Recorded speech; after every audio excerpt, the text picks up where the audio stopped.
Eco यहाँ हमने नहीं किया था। इको इसका 7 हमें हॉस्पिटल में हुआ था, जिसमें हमने नहीं किया था इस बच्चे का कोई इको। यहाँ पे अभी इको हुआ है इसका। तो उस इको में क्या था? इसमें अभी सब मैम जो पहले वाला इसका इको, इसमें ट्राइकस पे रिजेजिटेशन आ रही थी जो, और इसके अलावा जो अभी है उसमें राइट आर्टर वेंट्रिकुलर हाइपरट्रोफी और सीवियर पल्मोनरी आर्टर हाइपरटेंशन है।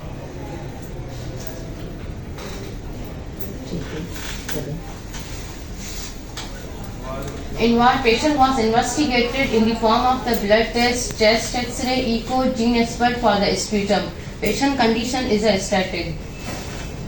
Systematic inquiry in the CNS, no headache, fits, ALOC or the weakness in the serious altered level of the consciousness. ALOC क्या होता है? Altered level of the consciousness. तो ये बोलने में कोई मसला है क्या? In the serious palpitations, orthopnea and dyspnea of the grade 4 and polynocturnal dyspnea.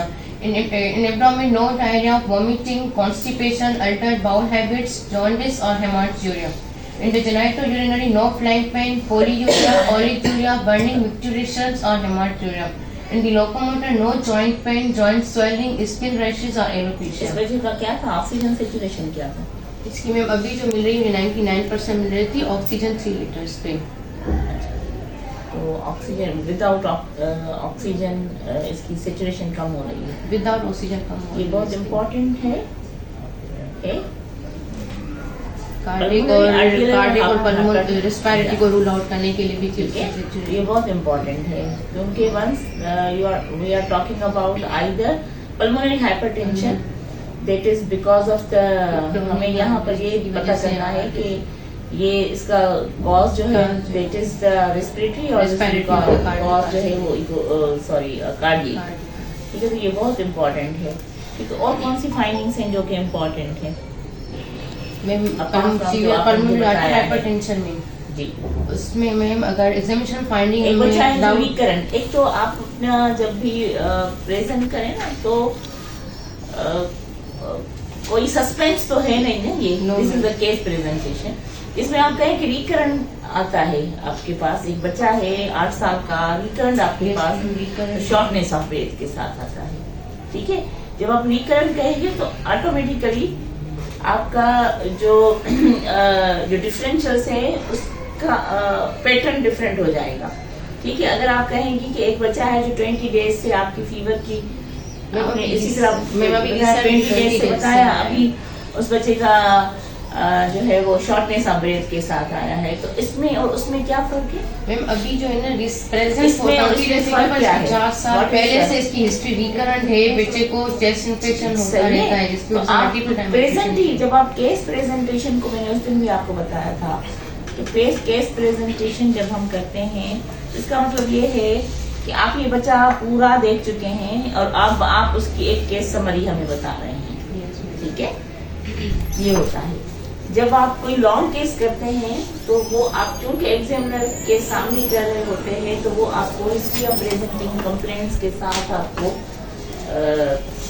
History of presenting complaint के साथ आप उसी के साथ जा रहे हैं। ठीक है, और एक तो दोनों का थोड़ा सा डिफरेंस आता है, क्योंकि हम एक केस को डिस्कस कर रहे हैं, एक ऐसा बच्चा जो कि रिकरेंट शॉर्टनेस ऑफ ब्रेथ के साथ आपको मिलता है। ठीक है, on and off fever and shortness of breath. इस बच्चे में और 20 डेज की हिस्ट्री के बच्चे में क्या फर्क है? मैम रिकरेंट होगी अगर पेशेंट की हिस्ट्री तो उसमें क्रोनिक केस है, मतलब उसको प्रेजेंटेशन विल बी डिफरेंट। ठीक है, क्योंकि वो बच्चा तो डायग्नोज हो चुका है, उसको बहुत सारे रेस्पिरेटरी एंड कार्डियक कॉजेस के लिए उसको रूल आउट किया जा चुका है। तो दोनों का difference of the, because this is the problem case, आप शुरू ही इस तरह करें कि मैं एक ऐसा बच्चा प्रेजेंट कर रही हूँ जो रिकरेंट शॉर्टनेस ऑफ ब्रेथ के साथ आ रहा है। ये चीज थी मेरे माइंड से, यही बताना था प्रॉब्लमेटिक कैसी, इसीलिए डिस्कस करना था कि पता चले कि इसकी डायग्नोसिस। क्योंकि और ये हम यहाँ तक पहुँच चुके हैं कि इस बच्चे का जो शॉर्टनेस ऑफ ब्रेथ है उसका एक reason, one of the reason is the pulmonary hypertension. ठीक है, now what could be the problem which are associated with this pulmonary hypertension, और हमने उसको देखना है। So once the child who is having the 9-year-old child who is having the pulmonary hypertension, definitely वो बच्चा आपको बार बार मिलेगा शॉर्टनेस ऑफ पीरियड के साथ, ठीक है। तो केस सिनेरियो आपका डिफरेंट हो जाएगा, ठीक है। इतना सस्पेंस फैलाने की जरूरत नहीं है, सिंपल है कि शॉर्टनेस ऑफ ब्रीथ बार बार हो रहा है इस बच्चे को, being diagnosed with multiple times, उसको आपने रेस्पिरेटरी और कार्डियक प्रॉब्लम्स के लिए देखा हुआ है, पल्मोनरी हाइपरटेंशन आया हुआ है, और उसके लिए भी शायद आपने ट्रीट भी किया है और उस बच्चे को, और we don't know what is the cause of this pulmonary hypertension. Is this the primary pulmonary hypertension? Is this the because of some sort of underlying disease which is causing the pulmonary hypertension? Is it like this? तो अब उस pulmonary hypertension में आपने क्या क्या apart from this और हमें क्या चाहिए?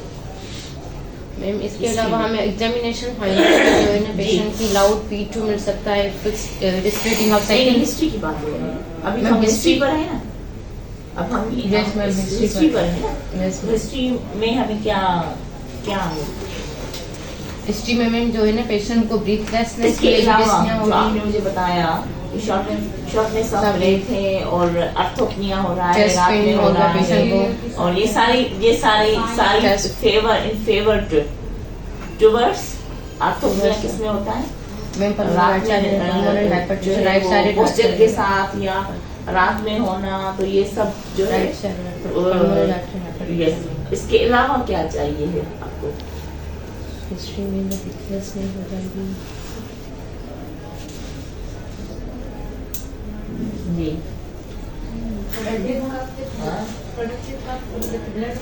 कफ का जो पैटर्न है वो क्या है, और इसके अलावा उसकी नेचर ऑफ द कफ, ठीक है। और क्या चाहिए आपको? इसने से बताया था व्हाइटिश स्प्यूटम होता है, ये वाला बताया था, ठीक है। Whitish sputum is again the non infected होता है, ठीक है। वो प्रोडक्ट व्हाइटिश स्प्यूटम किसमें आता है? नॉन इन्फेक्टेड जो कॉजेज होते हैं उसमें cardiac one is the cardiac भी होता है, एस्थमेटिक भी होते हैं, ठीक है जी। और क्या पूछना है? वेरी इम्पोर्टेंट, आपने मुझे बताया नहीं था इसलिए मैंने कहा ऑक्सीजन सिचुएशन कितना है, ठीक है। तो इसको साइनोटिक जो है व्हाई साइनोसिस मैम कार्डियक जो है साइनोटिक होता है इसकी वजह से साइनोसिस, तो वो कैसे रिलीव भी कैसे होता है, ठीक है। एग्रावेटिंग एंड रिलीविंग फैक्टर्स इस बच्चे में बहुत इंपॉर्टेंट है, ठीक है। वैसे ही ये आर्थोपेनिक और ये हो रहा है, और फिर कैसे रिलीव कैसे होते हैं, तो aggravating and relieving factor 9 years old child, तो ये बच्चा स्कूल भी जाता होगा, ये बच्चा इसकी एक्टिविटीज इलनेस की वजह से पेशेंट एडमिट नहीं हुआ है स्कूल में, ठीक है। आगे चलिए, तो ऑक्सीजन कैसे रिलीव होता है, इसके रिलीविंग और एग्रावेटिंग वो इम्पोर्टेंट है। और चल Vast medical history में history of the recurrent chest infection की history and patient had a measles at the age of 1 year. Part surgical not significant. In the birth history from which I NVD at the home, no history of delayed passage of the meconium, no history of the cyanosis and jaundice, no history of the birth asphyxia. Developmental history, patient is not admitted to school due to the recurrent illness. In the immunization history, patient is not vaccinated. In the allergic history, patient is allergic to the dust, powder and the perfumes, and blood transfusion is no history of the blood transfusion. Nutritional history in the breakfast, patient is taking chai plus 5 breakfast. Yes, ma'am.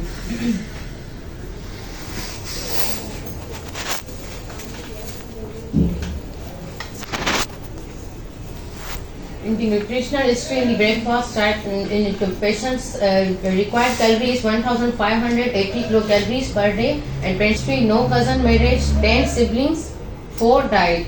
1 elder brother died at the age of the 5 year due to the chest infections. 2 twins died, cause is unknown. 1 sister died at the age of the 9 months due to the fever.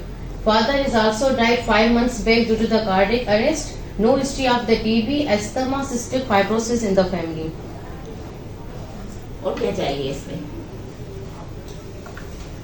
History में बहुत strong family history है, ठीक है। तो क्या हो चाहिए? ये कहानी टीबी और अस्थमा से ऊपर है ना कोई? जी मैम, उससे ऊपर है।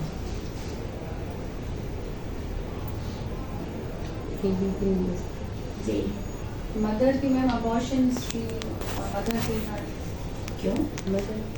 मैम ये टू ट्विंस डाइड हुए हैं, उसका कॉज पता नहीं है, तो मेटाबॉलिक के लिए या कोई भी मैम है तो कोई जेनेटिक कॉज ही, क्योंकि इतने बच्चे तो जेनेटिक कॉज है, मतलब फैमिली हिस्ट्री है, Family strong family positive history जो है इलनेस की हिस्ट्री है अंडरलाइन फैमिली हिस्ट्री है, तो इसमें और- कंसिस्टेंस भी नहीं है। है ना? नो नहीं है। ठीक है, तो और क्या चाहिए इसमें?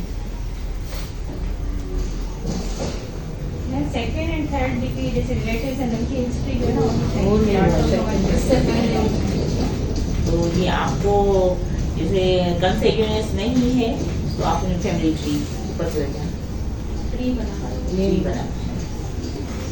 ठीक है। Psycho-socioeconomic history: patient is living in uncemented house. Number of room is 1. No proper drainage. Tap water is used for cooking and drinking purposes. And the pet vegetation and paternal uncle is bearing all the expenses. No any help from other relatives, charity and organization. Patient attendant are not aware about the disease. इसका father क्या करते हैं? Ma'am वो death हो गई उसकी 5 months back. General physical examination. 8 years old boy, well looking, lying on a bed, having IV cannula on a left hand, with respiratory distress and grade 4 dyspnea, no any dysmorphic features. Patient is oriented to timeless and the person with the following vitals. Heart rate is 120 BPM, respiratory rate is 48 breaths per minute, temperature is 98 degree Fahrenheit, saturation is 99% on oxygen 3 liter, BP is 100 by 60 millimeter mercury at 5th percentile, at 15th percentile, pulses is palpable with good volumes. Good volume. In the subvitals, cyanosis, oxygen clustering, saturation with oxygen, oxygen or with the oxygen पे saturation. Oxygen Without नहीं ma'am आपको वो दिखाया। थोड़ी वो नहीं दी मैंने without oxygen training की मुझे ये मुझसे हुई है plan। वो भी हाँ वो भी नहीं। In the subvital, cyanosis is positive clubbing in the grade 3. This night कार्डियन, तो उसमें हमें कितना रखना चाहिए? कार्डियक में तो हम कम रखते हैं। साइंस ऑफ डिस्ट्रेस क्या थे इस बच्चे की? मैम टेक की पहने नहीं आप पीछे कैसे? एक तो रेस्पिरेटरी रेट इस बच्चे का बड़ा वो हुआ है, टैक्की पहने थे 48 बच्चा। था। और और साइन ऑफ डिस्ट्रेस था इस जिसने बच्चे और को एक आपने बच्चे को लिखा, रेस्ट आपने पे दिया। रेस्ट पे Grade 4, difficulty what do you breathing हो mean by रही grade 4?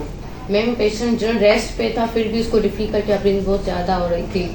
ये grade 4 रेस्ट पे हाँ ग्रेड 4 में डिस्निया रेस्ट में ज्यादा होती है ना, रेस्ट पे पेशेंट को डिफिकल्टी ब्रीथिंग हो तो उसमें grade What is 4 grade 1?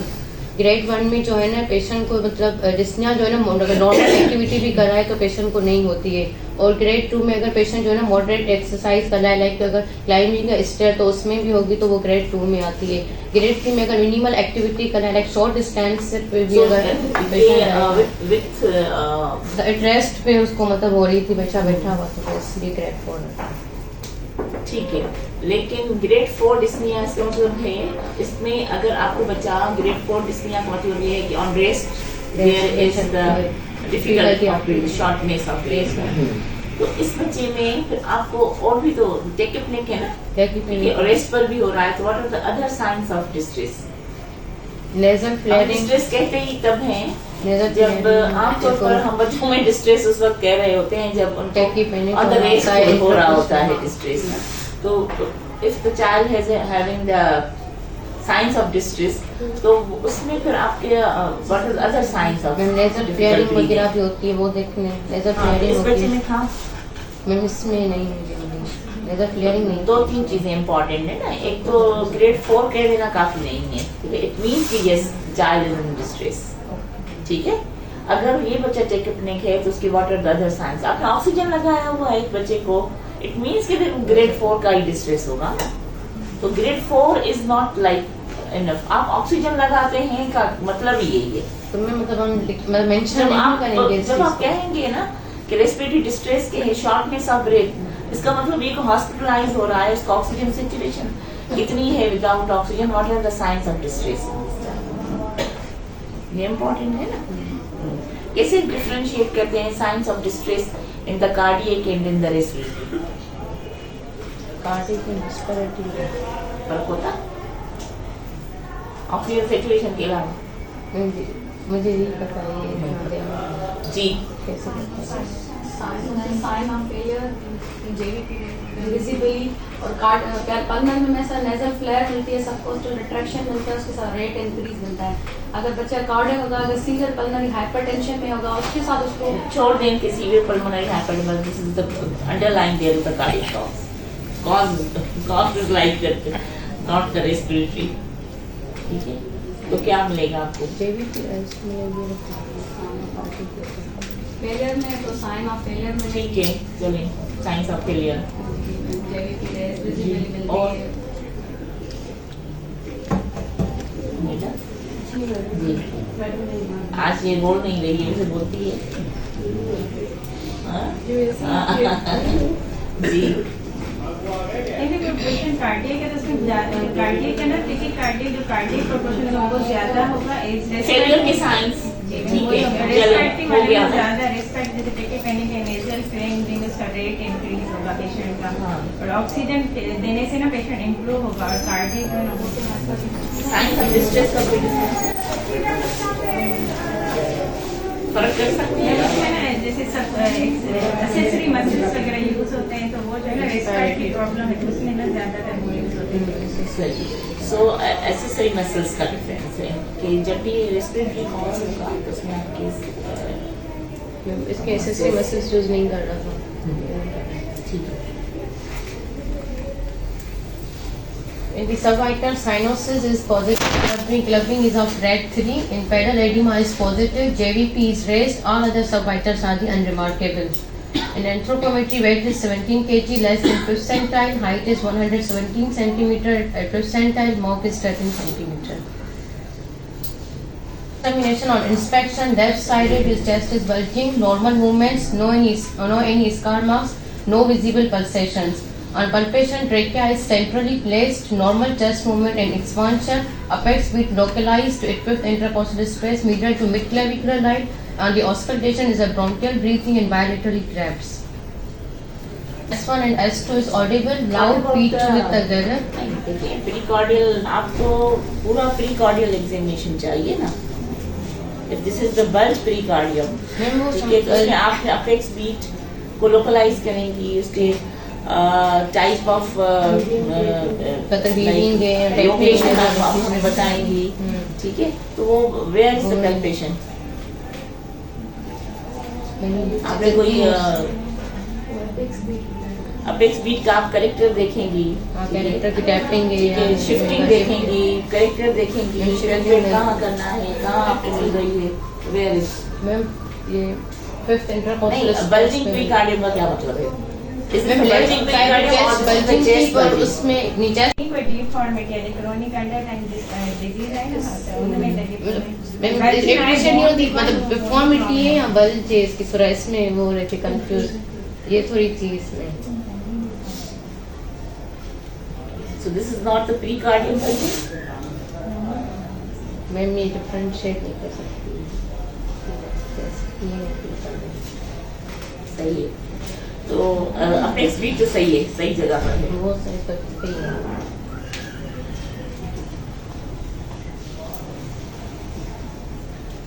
On serious, S1 and S2 is audible, loud P2 with a gallop and no murmur. On CNS examination, patient is conscious, DCS is 15/15. On abdominal examination, है जी ma'am, loud P2 है। पीछे के Yes ma'am. अगर okay, अगर loud P2 होता है तो आपके और क्या देखना चाहिए इन फर्दर एग्जामिनेशन? मैम इसमें हमें next में आपने कहा ना कि सेकंड स्प्लिटिंग होती है, सेकंड हार्ट साउंड की मिल सकती है। स्प्लिटिंग मिल सकती है सेकंड हार्ट साउंड की। लाउड P2 क्यों होता है? मैम वो जब हमारी पल्मोनरी वॉल्स जो है ना फोर्सफुली अर्ली क्लोज हो जाती है ना, ड्यू टू दी जो है ना मतलब प्रेशर इंक्रीज हो जाता है हमारा पल्मोनरी आर्टरी में, तो उस वजह से मतलब मिलती है। P2 इज लाउड कोई मतलब hemodynamic pulmonary की hypertension वजह से। ठीक है, P2 लाउड का ये मतलब है कि पल्मोनरी। तो हमें तो सिर्फ यहाँ ये पता है ना कि पल्मोनरी हाइपरटेंशन है, ठीक है। चेस्ट की और कोई फाइंडिंग नहीं थी? चेस्ट में नहीं थी, बल्जिंग थी उसमें, और जो है बायलेटरल ग्रैप्स नॉर्मल थी, कोई जैसे आपकी क्रैप्स जो है आपको कार्डिक और मैम ओवरऑल चेस्ट पे मिले थे। Basal crepitations overall crepitation all over the chest.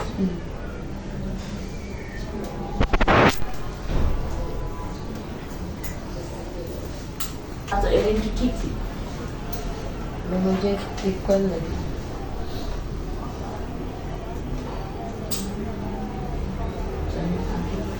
थोड़ा सा इंफॉर्मेशन फाइंडिंग्स कोरिलेटिंग ना, आपकी P2 के साथ क्या होता है बता? कौन सी कार्डियक डिजीज है जो पल्मोनरी हाइपरटेंशन करवाते हैं? Fire part 2 is simple question. VST is it mega? syndrome, AST, PTA और ठीक है, और अगर न्यूबॉर्न में देखें तो मेरे को इंस्पायरेशन नहीं ना 9 साल का बच्चा है। हाँ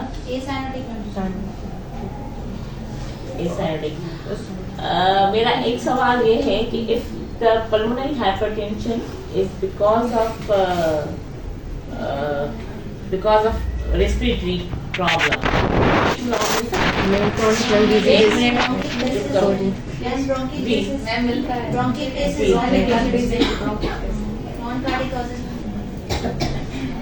तो उसमें आप कैसे डिफरेंशिएट करते हैं फिर कि this is the cardiac, this is the respiratory? Shape of the chest और उसके भी बर्ड्स का जैसे बताएंगे, और कोई इम्पोर्टेंट फाइंडिंग्स होंगी जो आपको डिफरेंशिएट करेंगी pulmonary hypertension because of the cardiac reason? Inspiration से एक्सपायरेशन से जी epic speech displace release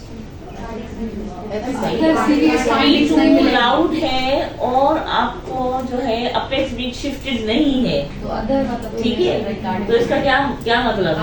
This is not the cardiac, ठीक है। P2 लाउड के साथ तो हमेशा ही आपको कार्डियोमेगेली मिलेगी, ठीक है। P2 लाउड और पल्मोनरी हाइपरटेंशन का मतलब ये है कि अब आपका तो कार्डियोमेगेली होना चाहिए, जो आपके अपेक्स बीट जो नॉर्मल है वो, अल्दो आपका पूरा एग्जामिनेशन नहीं था उस तरह, लेकिन एटलीस्ट आपको शिफ्टिंग तो मिले ना, ठीक है। क्या आपको इजन मेजर इस तरह मिलता है क्या? इजन मेजर में P2 लाउड मिलता है तो आपको कार्डियोमेगेली मिलती है ना, ठीक है।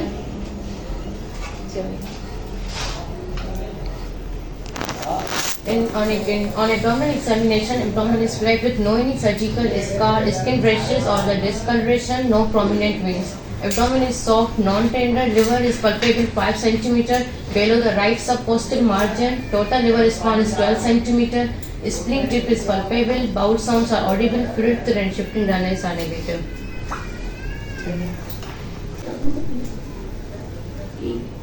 5 सेंटीमीटर 12 सेंटीमीटर इसका स्पैन है, इज इट मैं नॉर्मल? पहले पेशेंट मतलब एटीटी थेरेपी ले भी चुका है, हाँ, और मतलब सेकेंडरी काजेस हो सकते हैं ना उसकी वजह से। सेकेंडरी काजेस जो है ना chronic lung disease, chronic lung tuberculosis will cause the pulmonary hypertension. Bronchitis से, ब्रोंकाइटिस का काज फिर उससे जो है ना 9 year में pulmonary bronchitis hypertension। होगा, TB होगा, और that will cause the pulmonary hypertension. तो ऐसा है, ऐसा है, ऐसा हो सकता है क्या? तो इसकी जैसे क्रोनिक हिस्ट्री है ना, तो काजेस को ऐसे ही रूल आउट करना है कि इसका काज क्या है, इडियोपैथिक ब्रोंकाइटिस का, सिस्टिक है या टीबी है, जिसकी वजह से पेशेंट को जो है ना ब्रोंकाइटिस कॉम्प्लिकेशन में पल्मोनरी आर्टरी हाइपरटेंशन हुई है। सही है, why not cystic? One cystic top पे रखा है, क्लबिंग है?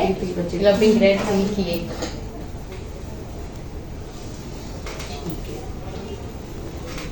सही है। जब हम इधर में अगर सोचते हैं तो is there any difference of the like clubbing कब आती है इधर में जब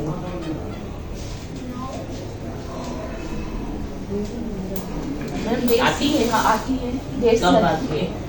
मतलब जब प्रेजेंट करते हैं तो उसके साथ क्लबिंग भी होती है, हाँ। क्योंकि वो लॉन्ग टर्म में ईयर्स ऑफ ईयर्स पे जो है प्रेशर रहता है, तो जब रिवर्स होता है तो साथ में क्लबिंग भी कौन से होती है। congenital causes हैं will cause the pulmonary hypertension earlier? Acyanotic congenital heart diseases, उसके अलावा कोई what are the respiratory causes, congenital causes which will cause the pulmonary hypertension earlier? Primary pulmonary hypertension that can present this way without any cardiac involvement. It's a primary If the child who has primary pulmonary hypertension, तो उसमें आपको will you get like clubbing? yes, we get clubbing because of long-term hypoxia. The patient will get clubbing At the age of 9 years. What other findings you will like you may get along with that. We can apart from the loud P2 and along with loud P2 we can have a patient with cyanosis and clubbing and respiratory but there distress. is no cardiomegaly.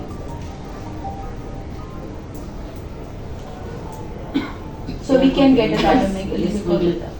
will get primary pulmonary hypertension हो या आपके cardiac कोई भी cardiac reason हो, you will get the cardiomegaly, ठीक है। लेकिन respiratory में ये है जैसे पल्मोनरी है because of COPD, because of cystic fibrosis, because of तो उसमें आपका थोड़ा सा हमें है कि, लेकिन आई डोंट थिंक सो कि इसमें भी अगर P2 लाउड होगा तो कार्डियोमेगाली आपको नहीं मिले, ठीक है। पल्मोनरी हाइपरटेंशन मींस के कार्डियोमेगाली होगा whatever the reason, this is the respiratory or the cardiac में ज़्यादा होगा, shifted होगा, other findings of the cardiac failure आपको उसमें मिलेंगी, ठीक है। लेकिन इसमें थोड़ा सा कम हो सकती हैं respiratory causes में, रिलीव हो रहा है, बच्चा बेहतर हो रहा है ऑक्सीजन पर उसकी, तो could be chest deformity, I don't know कि इसको आपने कहाँ फिट करना है, is this the रियली किसने देखा है ये बच्चा? हाँ, डॉक्टर सिस्टर ने भी देखा है, नेट पर नहीं समाज ने हमारे भी देखा है। आप में से किसी ने देखा है? शहजाद कमेंट करें, बोल नहीं रहे। मतलब बैरल शेप थे। बोनी डिफॉर्मिटी सर लग रही थी ना कि बेल्ट नहीं है, बोनी डिफॉर्मिटी। देखो बॉडी डिफॉर्मिटी है या चेस्ट डिफॉर्मिटी है तो वो आपके रेस्पिरेटरी वाले उसमें ज्यादा आते हैं, और आपका कार्डियक भी ना हो और आपका चेस्ट भी आपको प्रीकॉर्डियल नहीं है और आप कह रहे हैं कि चेस्ट डिफॉर्मिटीज हैं, तो ये more towards respiratory rather than cardiac ना। तो इसकी क्या डिफॉर्मिटी थी चेस्ट की? ये बैरल शेप का क्रोनिक डिजीज में बैरल शेप की तरफ जाता है। हाँ। उसका डायमीटर बराबर हो जाता है। हाँ। अगर लाइकली कि इसका रेस्पिरेटरी कॉज है, क्योंकि जिस तरह की रेपुटेशन है, जिस तरह का इसका हार्ट का एग्जामिनेशन है, या जस्ट मतलब सीरियस की अदर फाइंडिंग्स के अलावा, ठीक है। एक्सरे है इस बच्चे का, investigation if this is the respiratory, what could be our like what could be our